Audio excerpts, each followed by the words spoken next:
Alright, I am watching Group 5 on March 31st for our second Tuesday of video watching. And I don't know many people in this group, but this is the group with Jackson and Katie from our morning section. So I will start watching. And I'll speed it up too, so hopefully I can get this video size down to post this time. How's it going? Oh, it's going. It's easy. Okay. Nope, that's wrong. Why not?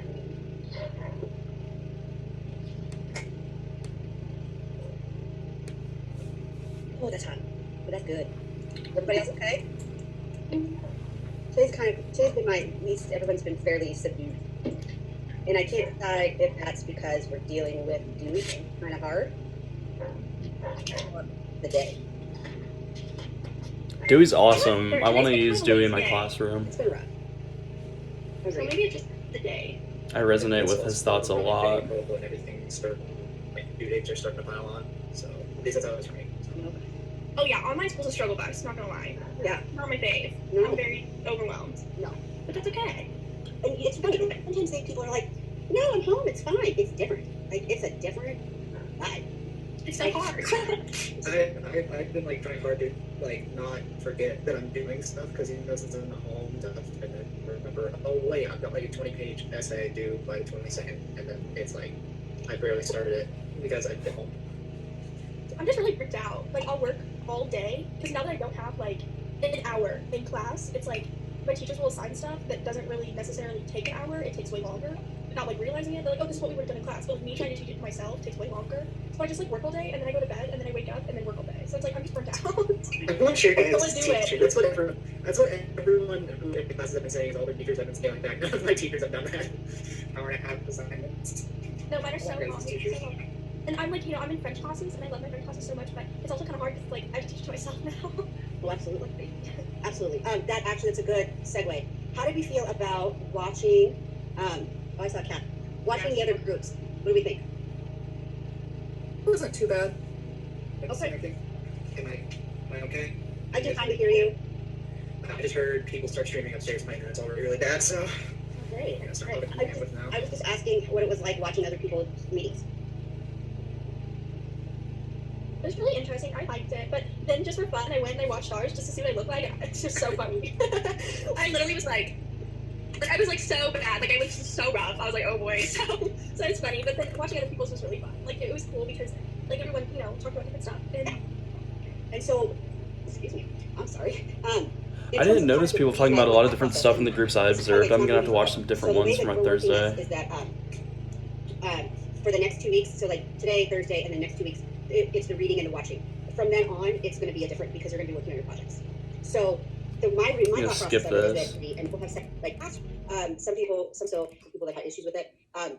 If you have a YouTube channels, uploading it to your YouTube and then dictate to a reflection, the one person said with back and forth like that. So it's really interesting to hear about doing those for the next and me helping you with your unit plans, your lesson plans, and your toolbox. And so it's going to be more check-ins and asking questions so that I can help you do it. And the reason we're going to keep the meetings is because you would have had to come to class anyway, but also because the questions you ask might be helpful for other people at the time. Because you emailed me, so that's why I wanted to make sure you were here to talk about the toolbox.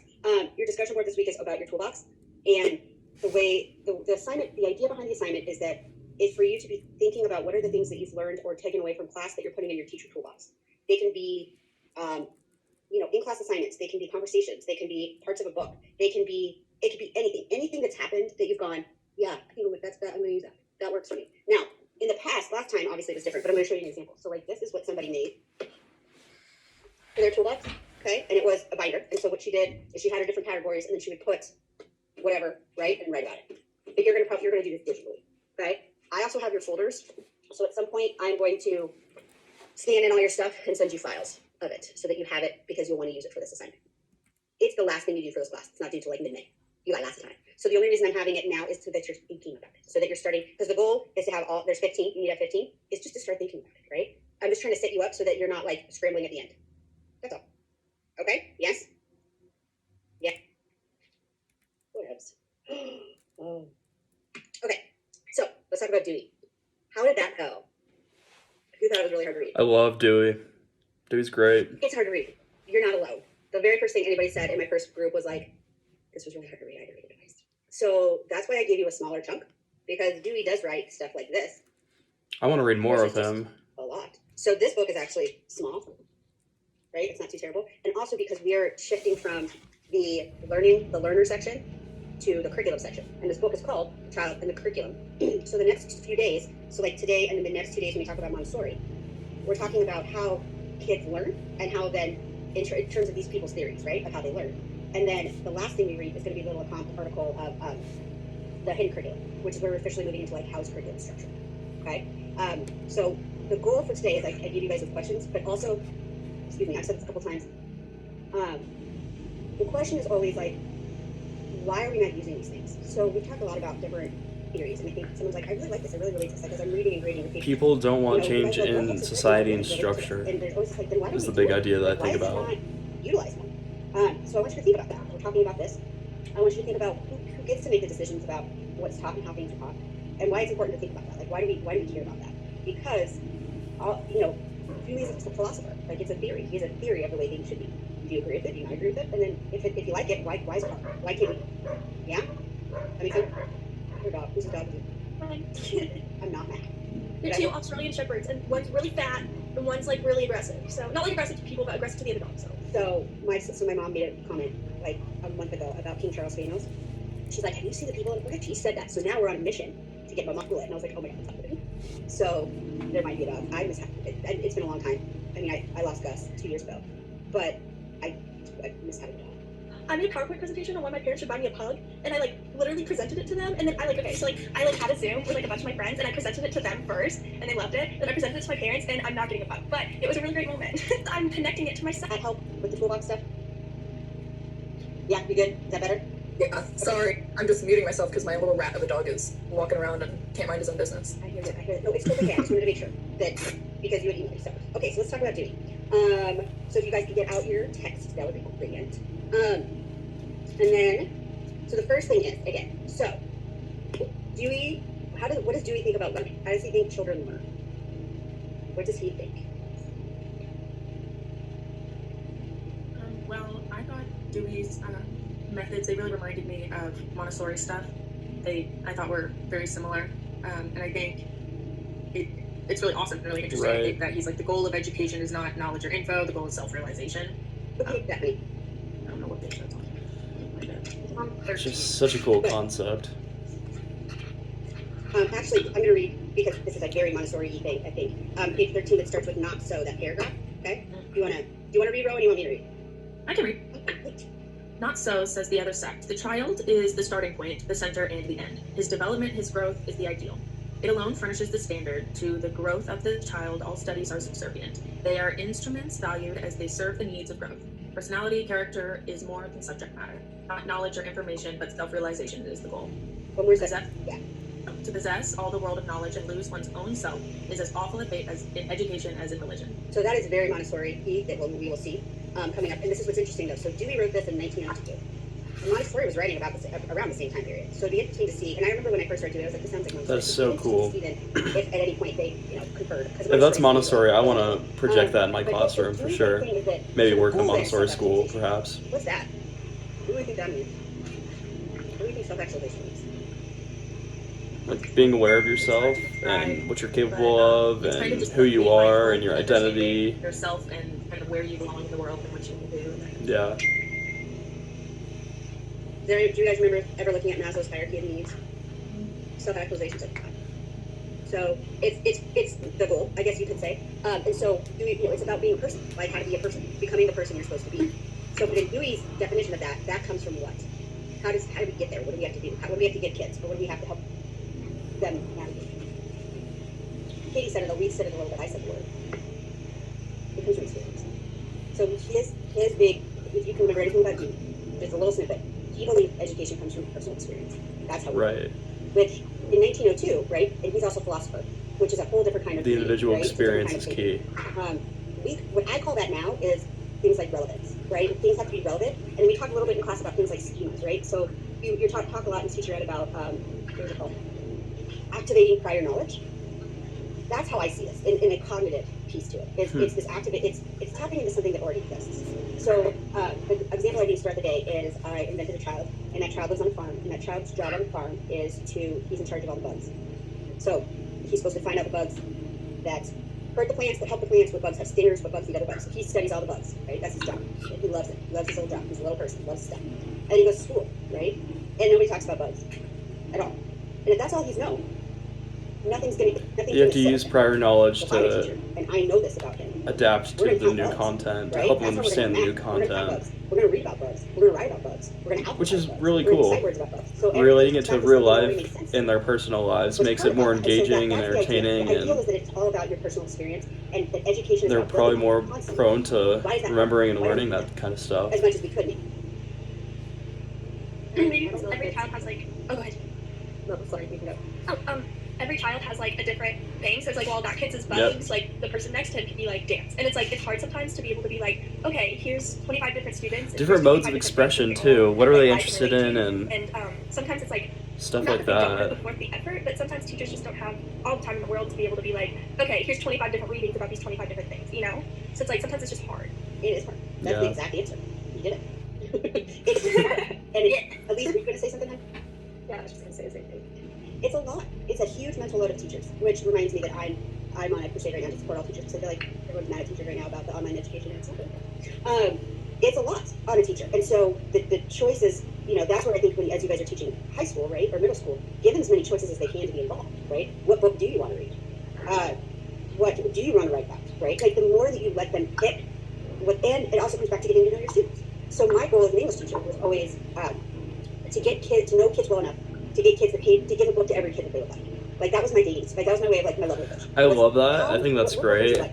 I just feel like it's like such a hard concept to produce in the classroom when you have your school and your school district and administrators that like might have like certain requirements for you to do or don't want you to do something like that. I feel like a lot of schools want to do that. And again, we talked about if like you don't feel comfortable in a school that like is putting boundaries on you, then you don't have to work at that school. But I feel like the structure of schools in that sense is pretty common. But that's just my opinion on where I've come from. Even though you hate reading, what could I give you that you might resonate with? And my goal, that was always my goal, was to find a perfect book for the perfect kid. Or not perfect kid, perfect book for the kid. And that was my way of getting to know them. And so anything that you can do at the beginning of the school year, set that, what are you interested in, what you care about, even if it's in conversation, right? So even if it's like, I'm teaching, I don't know, subject-verb agreement, which we'll have a conversation about that too. If you know Joey likes the Mets, I don't know, and you know that Joey's okay with other people knowing that, then you write a sentence on the board about Joey and Mets. He's going to never forget that sentence because you wrote about him. Is that a Anything Friends you have them reference? write and make it about them. That's Remember, awesome. What did we learn last class? It's all about them anyway. They're like super egocentric. Why not make everything about them? Joey and the right? Mets. Right. And I feel like as teachers, we really want to, personalize to each kid. And, like it would be so effective if we could just teach people one-on-one, but that's not a teacher job, it's a tutor job, Yep. or both, but you do. But I think it's important to pick topics that are like universal and that, your kids will understand. It reminds me, does anyone watch Shameless? Yes. It's really funny. And there's an episode in Shameless where the younger boy who lives in like this poor side of Chicago is going with really rich fancy like prep school, and he failed this test because they used words like foyer and like stuff like that. And this kid, he didn't know that. I mean, he knew how to answer the question, but like he didn't know what a foyer was, and so it was unfair. And so I think it's about like knowing your audience, knowing who your kids are and like what they're not going to get, Yeah. And And that's why things like standardized tests are problematic. Jillian, I got you one sec. Yeah. Because what they'll do is they'll talk about something like baseball, right? And they'll be like, so-and-so was playing baseball and hit a home run. Like, if you don't know that, you don't speak that language, it doesn't matter. Like, what is universal? And so that's why things like, they talk a lot about those biases, specifically cultural, right? So if your culture is steeped in something, like a foyer, like that's cultural. Like, and SES in class, that's not a general term. Front door is probably a general term, maybe back door, right? But even things like garage, everyone has a garage. So Yeah. I think that's important. True. That when you're is that what are the most universal things? Jillian. Sorry, I've had to keep myself on mute because my brother is playing the guitar and it's like rattling my walls. So anyway, okay. So one thing that I thought was super interesting is that the title is the child and the curriculum. And I've been trying to like find this for so long, and I don't know why I can't find it. But he put other examples in here somewhere that it said like Facts. the child versus It's something not else or one subject versus The only the thing other. is self-actualization. And I Like, think really content the is still entire point, important like you were too, saying earlier, to figure obviously, out is that it's like about who the you child, are but and instead what of your interests letting you are. just simply wording it the child and the curriculum rather than having it the child versus the curriculum, we shouldn't make them feel like we're putting them up They to come some type of together. It's not that undefeatable self-actualization task that is they the have only to component be to exposed education. with. Like, I mean, Curriculum has this to isn't mesh like with John that Cena altogether. versus whatever their names are. I don't know. I don't know anything about that, but like.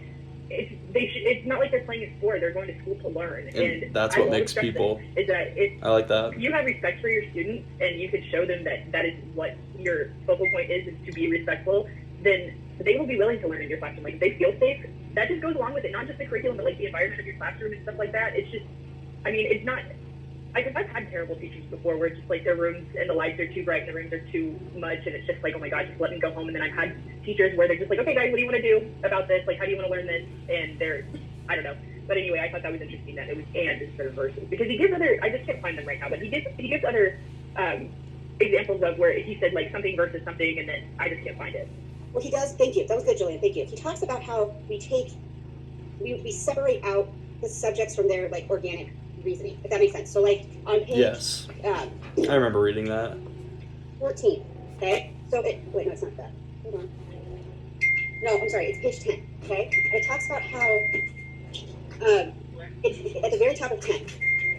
Okay. It says he goes to school. He goes to school, and various studies divide and fractionize the world for him.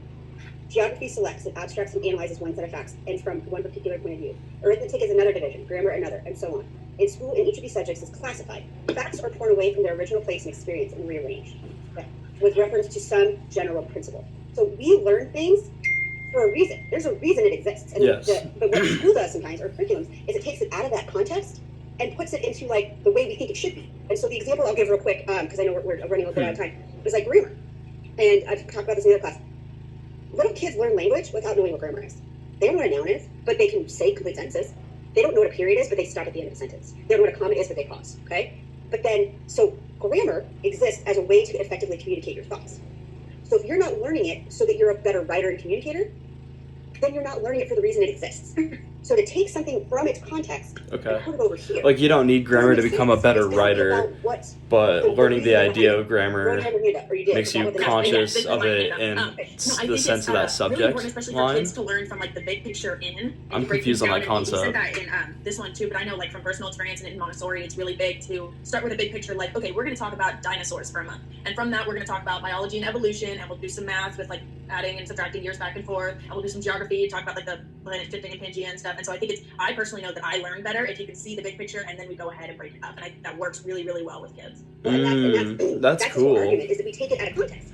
And we learn Giant subject we and have bringing a it down into point, and components. Some of the other groups, we had a little bit more time, and we still have some time, where it's like, these are the things that we learn because it makes us look smart and important, and we think that this is what we're supposed to learn, versus this is the reasoning why we care about it, like the bugs, right? Why do we classify Okay. bugs? I do have beef with this actually. In my high school, we did a program called Integrated Math Program that was pretty similar to this within the concept of math. It essentially had one big giant unit problem that you were supposed to solve throughout the unit, and each unit uses different factors and components of math. Like, there was one about like a carousel, and you had to calculate some stuff, and it required like geometry and trigonometry and algebra and all these different concepts of math, pre-calc, and putting it all together. And I don't know if it was the environment of our school or the way we had taught math prior to using integrated math in middle and elementary school, but it just did not mesh with anyone. I do not feel confident teaching math whatsoever, doing math post high school, post middle school. Well, the boy's classifying bugs because he doesn't want to get bit by a bug, so he knows what not to. Not for just the sake of going, I'm going to make my little bug chart, right? And go from there. So those are two different things. And Dewey is on the side of how do we make this about experience. Okay, so I saw Katie, then I saw Jackson. So I'm in a linguistics class, and I love linguistics so much. Like, language is my thing. But little kids are so brilliant, and no one gives them enough credit because, like we were saying about grammar, this is so like Dewey, but like what kids will do is without knowing the rules of grammar, they'll invent words, and it's brilliant. Like, you know, like people like kids will be like, look at those gooses. And like, yeah, that's kind of weird because the rule is that you make it geese. But you said, oh, look at those dogs. They took the plural and they were like, here's a rule. I'm gonna add an S to the end of it, so it would be gooses. And it's It like, is pretty stuff like clever. that. Like, kids We will have to give them literally, that. through experience and through like what their parents say and what the right people around them will say, is they'll create rules, and it's like They it's a will linguistic, apply like, that said phenomenon knowledge. that kids will make up words all the time, and it's like they are taking like what's being shown to them and directly transferring it into another thing for themselves. Like it's fascinating, and like I'm so Dewey, so It is really cool. And I like the key it. behind all of this is when it comes to writing, right? The whole point of grammar is so that you and I are on the same page, so I can understand what you're trying to tell me. If I get what you're trying to say, but you didn't put a comma in, I don't care. I'm being honest, because you still communicated effectively what I needed you to communicate, just like it is through language. When we start picking apart those things, we're not worrying about the purpose of it. We're doing something else. Okay? So that's just something, and that's just an example for grammar, but that's what do we do? Like, what are we really doing here? Because is it purposeful, or is it because we think that we decided that this is how it should go? Jackson. So I think this is really interesting because when I was reading, when I was doing the reading, and we got to the end of the book, it was talking about the three evils and like how lack of motivation, lack of association, and understanding makes it difficult for students to really gravitate towards what you're trying to Yes. It reminded me of when I first entered the teaching program and we learned about fixed mindset and how this idea that we need to bring students away from having a fixed mindset of, oh, I can't learn math, or because I suck at it, well, I'm not going to be good at English. Facts. Like You that. can. It's just a matter of But how I you always learn it thought, and how you think of it and something that what we can relate it to. Wondering about is what I found. But you can learn math. A lot of people I know, when it comes to their own fixed mindsets, it's like to do period, and that's why they don't really do well in those subjects. Not necessarily because they can't learn those subjects, because they just don't want to. Like, they don't want to learn. They can't. They struggle in math because they just find the entire subject incredibly boring, or they struggle in English because they don't see the point in analyzing every sentence. It's the way that you contextualize it in your class too. Like I had one math unit that I really enjoyed because it was just like about like cooking and baking, and like that was something I really enjoyed at the time. And they used that in comparison to like using a lot of graphs and stuff like that. And I just remembered it was super interesting, and that was the unit I did best on because it was super engaging and I was super into it. We make it engaging for our students, but also, show that kind of in a way, because I worry that like students, they learn just enough in a subject to pass the class, and they dump all that they've learned in the next semester. So I don't know. All that kind of reminds me of this, and I'm just kind of curious how it will, like, how we handle something like that. You ask me a good question, and you bring up a lot of really, really good points, because, and somebody asked me last time about, like, well, how do we do it? Again, it comes back to, well, what do we do about this? Like, how do we do it? Mm-hmm. And if the key is experience, right, the key is relevance. Like, we have to just make everything relevant. Get and to we know have your to know our students well enough to would know be what they care step one for me. about. And if we don't know what they care about, we don't know how to, that's all it is. I'm Yeah. convinced at this point that good teaching is just knowing your students well enough to know how to say it to them in a Mm-hmm. way that makes sense to them. The problem is that how do you flip it and reverse it for 25 kids? But you don't have to. You only have to flip it and reverse it for the ones that don't get it. You know, like, Facts. you say it one way, and half the class goes, You say, okay, and you say it another way, and then half of them go, and then, like, you just, until Yeah. everybody goes, but that doesn't mean you have to do it 8 times, right? And I think somebody said this in there too, finding those universal themes and sticking to those. At least what we were saying. I was just going to talk about, like, so on page 8, it says the child lives in a somewhat narrow world of personal contacts. And so Dewey kind of talks about these two opposite sets of curriculum. And so one of them sees the narrowness of a child's world and says, oh, I want to help expand that. But then, like, the other side that Dewey's kind of in favor of is like, well, we need to play into what their nature already is. And I feel like even though the intention is good and wanting to expand a finite world and a finite perspective, a lot of times it can equate to saying that narrowness is not enough. Like, what they bring to the table and what they have to offer is not enough, and that it needs to be different and changed. That's Which is, tough. again, goes against this, like that eliminates the self, right? Like, that makes people feel like who they are and what they bring is important. And nothing's going to make you not listen quicker than thinking that what you say doesn't matter. Yep. Or what you bring doesn't matter, you know? So that was really good, guys. Now, I wish we could talk more, but we only have to be done. All right. Once again, that is for Group 5 on March 31st, which was last Tuesday.